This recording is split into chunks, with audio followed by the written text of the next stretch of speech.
With the recent comments from Trevor Bauer saying that he'll basically play for free, we come back to the question, should the Atlanta Braves take the chance? I'll answer that question and many, many more on today's Friday mailbag episode of Locked On Braves. So let's get into it. You are Locked On Braves, your daily Atlanta Braves podcast. Part of the Locked On Podcast Network, your team every day.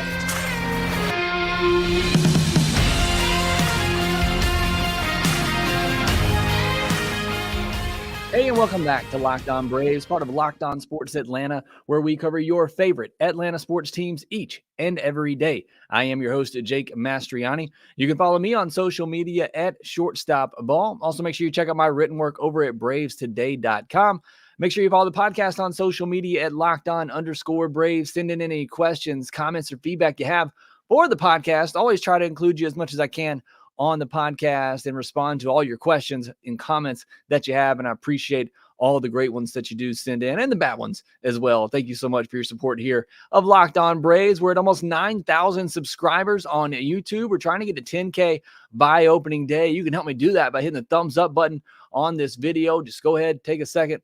Doesn't take too long, and it does help support the show a ton. So thank you so much for doing that. You're listening on the audio version. You can help me out there as well. Leave me a 5-star review on Apple, Spotify, all the great places that you can get Locked On Braves. I want to give a shout out to those who have joined me live here tonight. Do a lot of these episodes live during the off season. We got Alan Daniel, Chuck McMillan, Rich in here, Jeffrey Humphreys, William Fulgham, Lex Rollins, Argenis, Chris Hester, Brennan, Manny, Lex Rollins, Frankie, and John Edward in here with me right now. Thanks so much for joining me on a Friday night. And it is a Mailbag Friday episode. As I always say, my favorite episode of the week. You always send a bunch of great questions. Before we get into those questions, though, I want to remind you today's episode is brought to you by FanDuel. Make every moment more. New customers join today, and you'll get $200 in bonus bets if your first $5 bet a bet of $5 or more wins. Visit FanDuel.com/lockedon to get started. We got a lot of questions to get to today. I will be upfront with you. I did not get a chance to prep for a lot of these. I generally try to go through and filter some of these and do some prep work before, but it's been a crazy day. A lot of stuff going on. So I appreciate your patience with me. You may hear some typing as I do a little bit of research on the fly here, but we got a lot of great questions. I believe about 20 questions submitted for today's podcast. And so we will get into all of those. First one here, we're going with the title of the episode. I think there's a couple on this, but the one I'm seeing right now from Rich Gunderlock says, after watching Trevor Bauer on the Theo Vaughn podcast, I'm kind of leaning in his direction, up for minimum salary and is willing to be cut if there are any issues. Really humble, and he's willing to work to prove himself. Could be the redemption story of the year. Any chance? To answer the question and not go too much deeper into it, no. I think there is no chance. Alan Daniels says, why do you think the Braves or any other MLB team won't take a flyer on Trevor Bauer since he came out stating he would play for minimum plus incentives? Truest Chop says, is Yasiel Puig or Trevor Bauer someone you could ever see the Braves signing? It's hard for me to wrap my head around the idea no team is willing to go near them when they're willing to take a league minimum and or an MLB contract. So several questions surrounding mostly Bauer with the comments he had this week that he just wants to play. You'll give him a minimum deal, whatever it takes. He says he just wants to play. You can tell teams that he can cut him if issues arise. That said, the Braves aren't going to sign him. I don't know that any team is going to take that chance at this point, whatever side of the fence you're on. And I did a whole podcast on this back on November 2nd. I did an entire podcast talking about Trevor Bauer. You want to go back and give that a listen and kind of hear my thoughts on the matter. I think I've even grown more into the thought that no team is going to sign him. I'm not here to tell you whether or not that's right or wrong. I am not up to date on the latest legal matters involving Trevor Bauer. What I understand and what I've been told is that there are still ongoing investigations. I believe that, he did, I guess, win the one battle that he had, but I've heard and been told that there are still many other legal battles going on. And I can't imagine any team taking him while there are still open cases out there right now. So I think there's no chance the Braves, take him. And I really think at this point, I mean, you've heard nothing about any team showing any interest in Trevor Bauer to the point where he's basically begging for a job. And I still think he's not going to get one. The Yasiel Puig situation, I don't know as much about that one either. I got enough time just to focus on the Braves and what they all have going on. But I've been told, and Lindsey Crosby wrote an article up on this over in BravesToday.com. You want to Google that and give it a read. I've been told that he has a lot of gambling issues that he has had that are keeping teams away from signing him. As you know, gambling, Major League Baseball, not something that you want to mess around with. So he has his own legal issues as well that's keeping any team from signing him. If you look at the talent, could these two players play in Major League Baseball right now? I don't think there's any question about that. I don't think anybody really doubts the ability of Trevor Bauer especially, but even Yasiel Puig as well, who's playing in the Caribbean Series final right now that I was watching. Venezuela up 3-0 as we started recording over the Dominican Republic. But I don't think there's any question the talent of those two guys and whether or not they are good enough to be on a big league roster right now. It's just everything that's involved with signing one of them. I mean, look at the attention that Trevor Bauer is getting now, and he's not even with a team. Can you imagine the amount of attention you're going to get once if a team eventually signs him? I mean, even if he is a good clubhouse guy, and even if he does stay out of trouble, it's still going to be a lot of attention. And I think a lot of teams aren't willing to take that on. And, again, right or wrong, I'm not here to play judge and jury. I don't have all the details. I don't have all the facts. Chances are you probably don't either. I'm just telling you from what I'm seeing, it feels like no team wants to take that on right now. And I think the Braves definitely aren't going to take that on either. All right, I got a question sent to me over on email, which you can do, shortstopball8@gmail.com if you'd like to. Richard Cooper with a couple of questions. With the recent trade of Corbin Burns and seeing what it cost, do you think the Braves should have went in for 1 year of Burns instead of Sale? Here's the thing. While the trade for Corbin Burns seems somewhat underwhelming for a Cy Young winner, a true ace, a top 5 pitcher in the game, I'm not sure the Braves could have matched it. I don't think the Braves could have done any better than the deal that the Brewers got. DL Hall, that you could say that's pretty similar to an AJ Smith-Shawver, somebody who has been a top 100 prospect, has really big upside as a starter, and has some reliever risk. I think you can say the same things about AJ Smith-Shawver. They both have control issues. If they put it all together, they could be really good starters. I don't think the Braves have anybody comparable to Joey Ortiz, maybe Ignacio Alvarez, but I still don't think, as much as I love Nacho, I still don't think he's on the level of a Joey Ortiz right now. And the Braves don't have a comp A pick to include in that deal, which is a big part of that deal. So again, as underwhelming as the deal was, I don't think the Braves could match it. And as a follow-up question from Richard says, do you think AA purposely stays away from Boras clients due to how he operates? AA values secrecy and relationships, where Boras values using the media and leaks to the media. Was Burns even an option for us?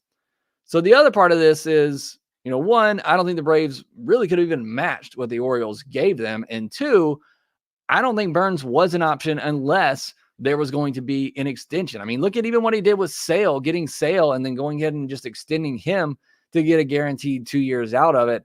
I don't think Burns was a realistic option because, one, we couldn't afford the price, and two, I don't think there was any chance of extending him, possibly because he is a Boras client, and they won't typically do that. So I don't know that Burns was ever really an option for the Braves. All right, we got so many more questions to get into. That was just a handful of them. I'll get into the rest of those here next. Stop shopping without getting anything in return. Start getting cash back on every purchase you make with Ibotta. Ibotta is a free app that gives you the most cash back every time you shop on hundreds of items, from groceries, beauty supplies, to toys, so you can make sure you're beating inflation no matter what you're purchasing. The average Ibotta user earns $145 per year.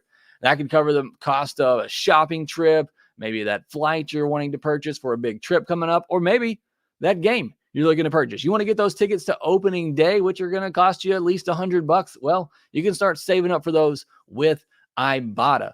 Other apps give you points that don't amount to much, but with Ibata, just add your offers in the app, upload your receipt, and you get real cash that you can cash out to your bank account, PayPal, or gift cards. My wife is addicted to doing this. She gets those receipts and she uploads them right away. Join the over 50 million savers and earn cash back every time you shop from over 27,000 brands and retailers, including Lowe's, Macy's, Sephora, Best Buy, and more. And right now, Ibata is offering our listeners $5 just for trying Ibata by using the code LOCKEDONMLB when you register. Just go to the App Store or Google Play Store, download the free Ibata app to start earning cash, and use code LOCKEDONMLB. That's IBOTTA in the Google Play or App Store, and use the code LOCKEDONMLB.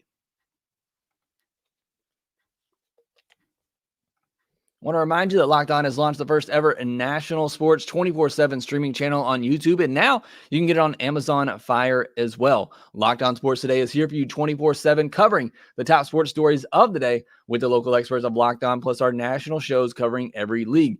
Go to Locked On Sports Today on YouTube and subscribe to the first ever national sports 24/7 streaming channel, or go find it over on Amazon as well. Coming up this next Monday, I'll be telling you which college baseball prospects to keep an eye on as that season gets underway next weekend. Baseball is so close. You already had the Dodgers coming to camp, Braves and others coming to camp next week as well, and college baseball is here. Also next week, I'll tell you the five biggest storylines to watch in spring training. So we're getting into our spring training coverage next week. It is here. All right, getting into the list of questions. Chuck McMillan says, is it me or is AA using the White Sox as a 4A team right now? Could the two GMs be colluding for future endeavors? They have Chavez, Pilar, and the list continues. Remember, we do have a player to be named later coming to us at some point from the White Sox. So I don't think there's any collusion at all going on in here. It is pretty interesting, the number of former Braves players that the White Sox have, and I think there's a chance they could trade for Kevin Pilar at some point. They could trade for a Jesse Chavez at some point. Hey, maybe they even trade back for Michael Soroka at some point. But yeah, it'd be very interesting to watch that White Sox team this year and how it plays out. A lot of former Braves players there. Bellfire, a couple questions. First one says, what adjustments do you see division winners making to try and overcome the layoff hangover we have seen starting the postseason the last couple of years?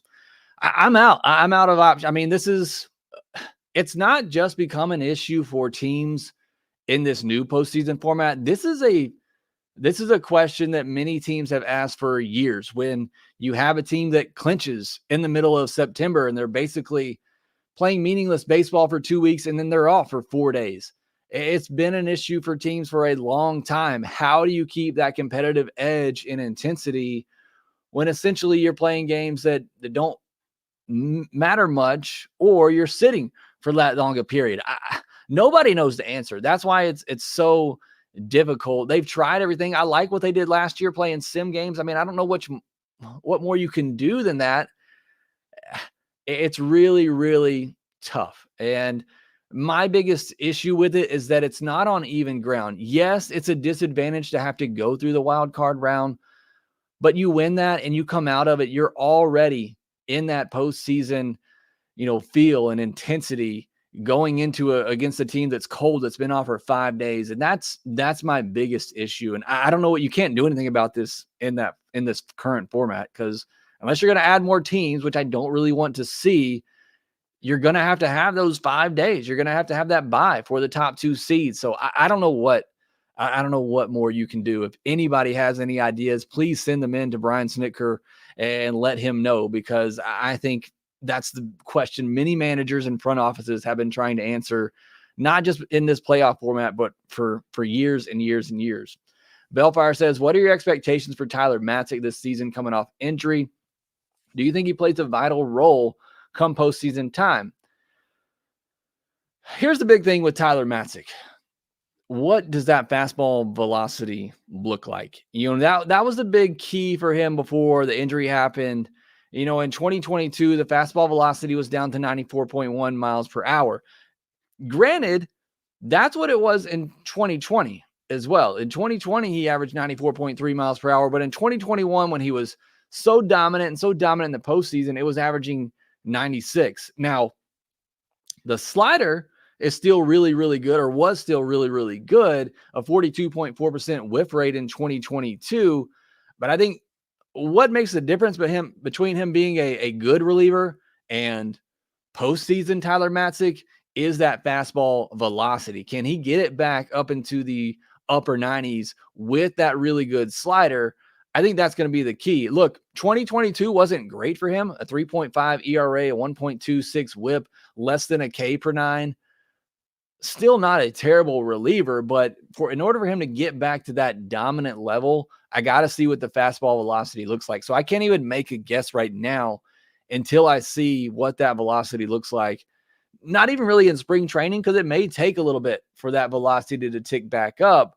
But, as we get into the season, we get into May and June, that's when I'll really be keying in, where's that velocity at for Tyler Matzik and the command as well. I hope he is. I would love to see him be a big piece of that bullpen. I'm not counting on it for right now. Again, would love to see it, but it's not something I'm certainly banking on happening. Caden Hurd says, what could you possibly see as an upgrade at the trade deadline, and who would you target? So we're getting a bit of ahead of ourselves right now. I cannot look that far into the future. Willy Adames is the obvious one if he's not moved now. If they decide to move him at the deadline, if things aren't going well with Arcia at shortstop, that is just the first obvious one that comes to my mind. Depending on what the starting pitching looks like at that point, I'm sure, Shane Bieber, something like that could be available at the deadline. Too early right now to kind of know who might be available then and what needs the Braves might have. Look, if everybody stays healthy and this team stays healthy and everybody performs like we're expecting, what needs are you really going to have at the deadline other than bench? Other than bench pieces. If the Braves want to go out and upgrade the bench and build some depth there, that's one thing that I could see definitely happening at the deadline. Jordan Griff says, first, I have a statement. Shortstop Ball has the best show on the internet. I did not pay him to say that, but thank you so much, Jordan. He says, how long will Ronaldo Lopez remain a starter? Is he in the opening day rotation? How long is his leash? Should Snit try resting some guys late in the season to improve playoff performance? Where's the scientific proof that resting guys in the regular season keeps them fresh for the postseason? Like I'm not saying it won't work, and I'm not saying that they shouldn't, but where's the proof? Like, where's the scientific data that says, this team set out player A, they set out Mookie Betts, I don't know, for 2 games a month for the entire season, and then he just went off in the postseason. Like, where's that data that says that? Now, one thing I'll say is maybe these players need to get used to taking a day off here or there because they seem to struggle coming back from that. But I just don't know that it's proven that resting guys during the regular season really does all that much to keep them fresh for the postseason. So again, I'm not saying it's wrong. I'm not saying they shouldn't. Definitely let's try something else, because playing them every day hasn't really been working. So, Bellfire asked, what could they do? Well, that's the only thing different they could do they haven't done already, is maybe rest some of their guys during the regular season. I just don't know that it's proven that actually makes much of a difference. As far as the Ronaldo Lopez thing, I think he'll be stretched out in spring training. We'll see how he looks. I think he has a chance to win that 5th starter job. I mean, I think he'll be in the competition.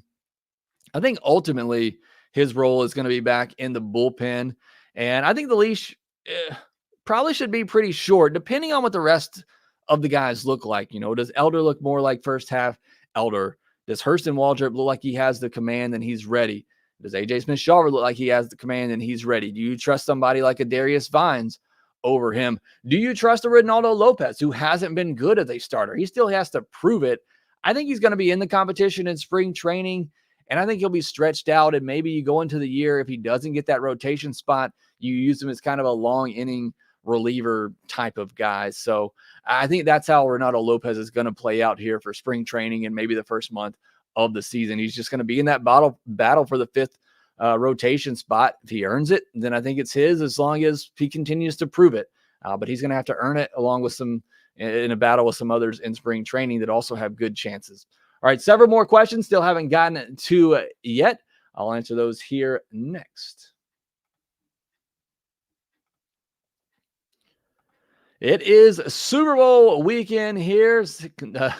Happy Super Bowl weekend to all of those who celebrate from us here at FanDuel or from FanDuel themselves. FanDuel doesn't live here, but FanDuel is America's #1 sports book. If you're like me, Super Bowl Sunday, I'm not a big NFL fan, but I'm going to watch it just like all of you, because what else are you going to watch this time of year?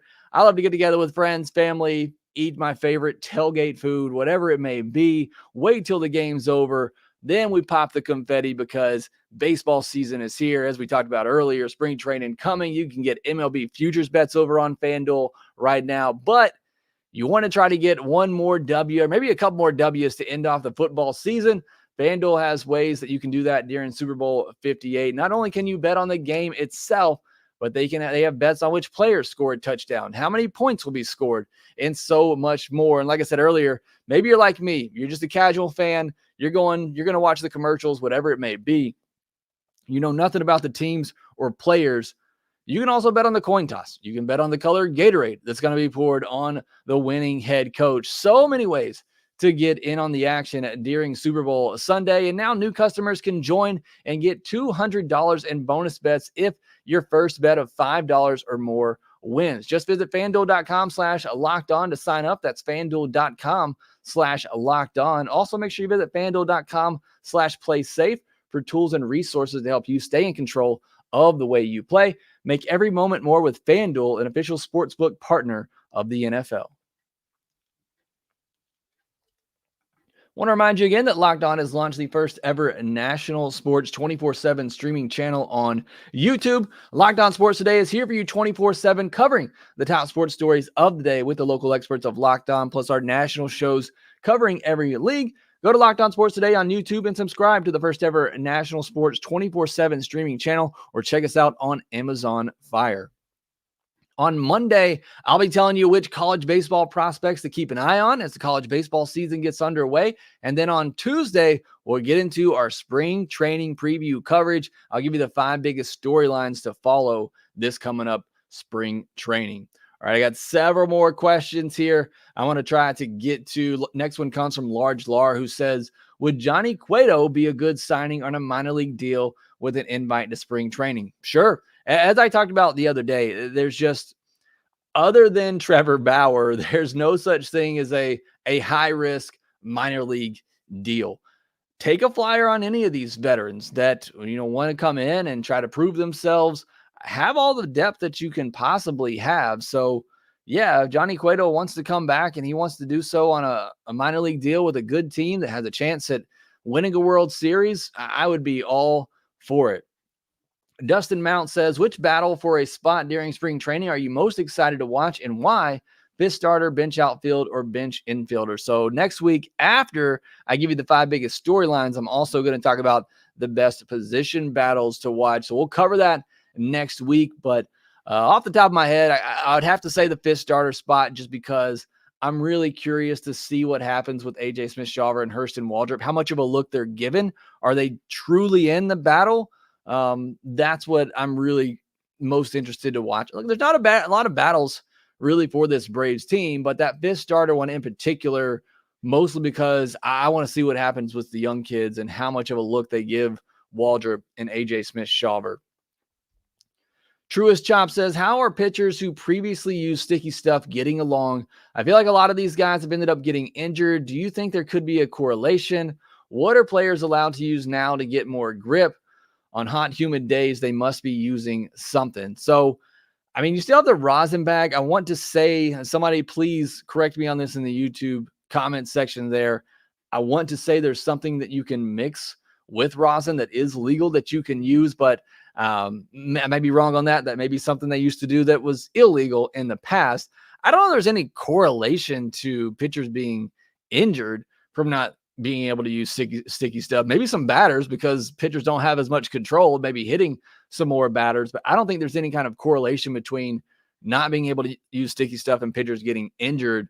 There's thoughts out there that the pitcher injuries are up because the timer last year, but pitcher injuries have been going up for a long, long time because pitchers are throwing harder than ever. They're putting more spin on the ball than ever before. You're going to see more injuries than ever before, is my opinion on the matter. Leland Hurt says, hey, Jake, Chavez traded to the White Sox, as is Braves custom. Do you think A will try to get Jesse Chavez back during the season? I don't know that he'll try to, but if there's a need for a long man, a swing man in the Braves bullpen, then I could see that possibly happening. The problem is the Braves bullpen is just so deep right now.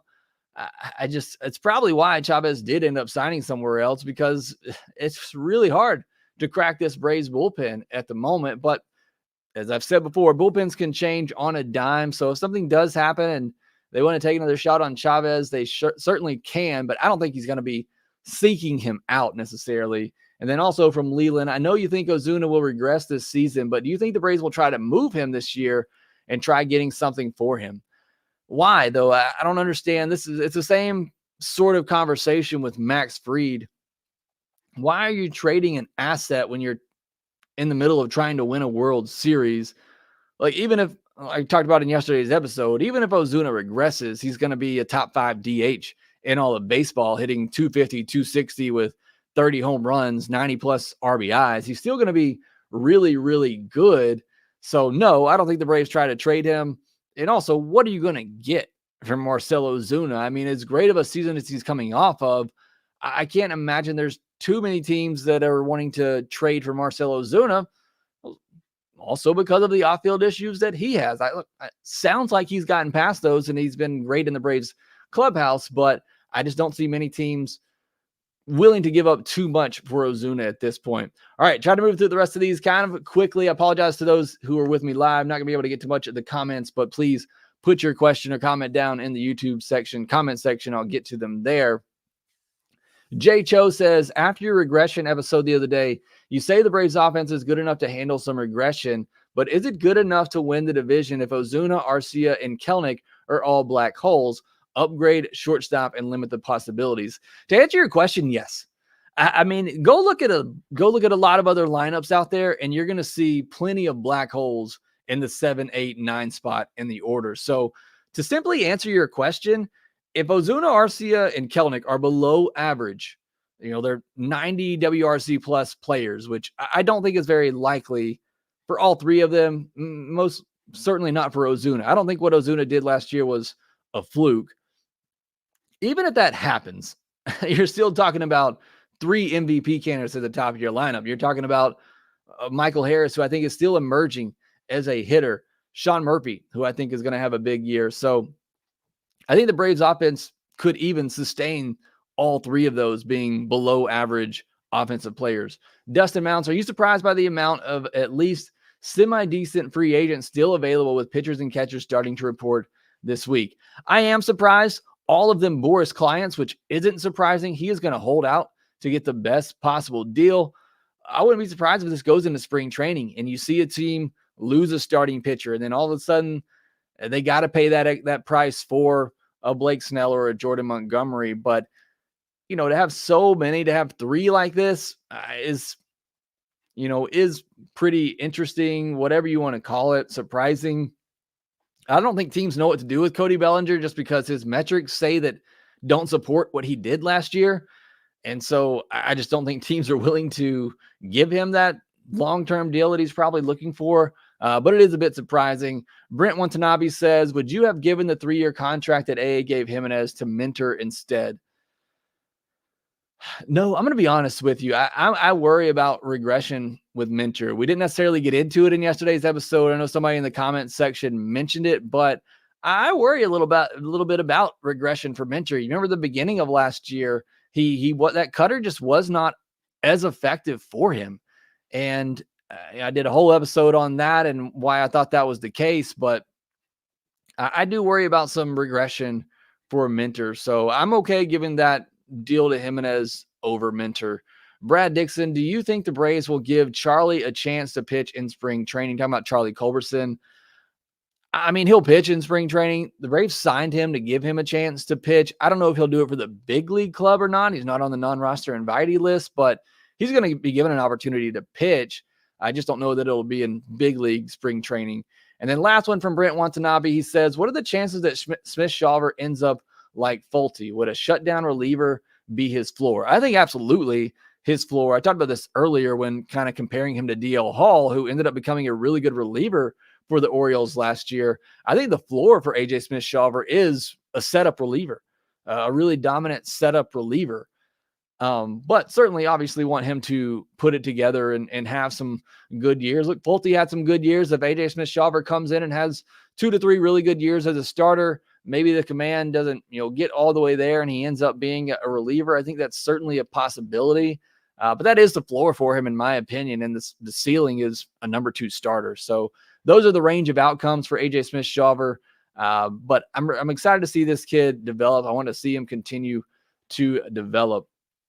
All right, that's all the questions I'm able to get to on today's episode. I think there's a couple out there that I may have missed. I'll try to answer those in another episode as well. Thank you so much for submitting all of your questions. Thanks so much for joining me live. I see DIG, ITTBR in here, Jeffrey Humphreys, Josh, Miguel Fria, Richard Davis, Rivers Teeth in here with me at the end, Jimmy as well, AG7. Thank you so much for joining here with me live on the podcast. If you haven't already, make sure you subscribe on YouTube, hit that thumbs up button, follow us on social media at Shortstop Ball and at LockedOn_Braves. Again, we'll be back on Monday talking about college baseball prospects to watch, and then we'll get into our spring training preview. So make sure you subscribe to Locked On Braves on YouTube and make sure that you rate, review, and subscribe to the Locked On Braves podcast wherever you get your podcast, and we will talk to you next time.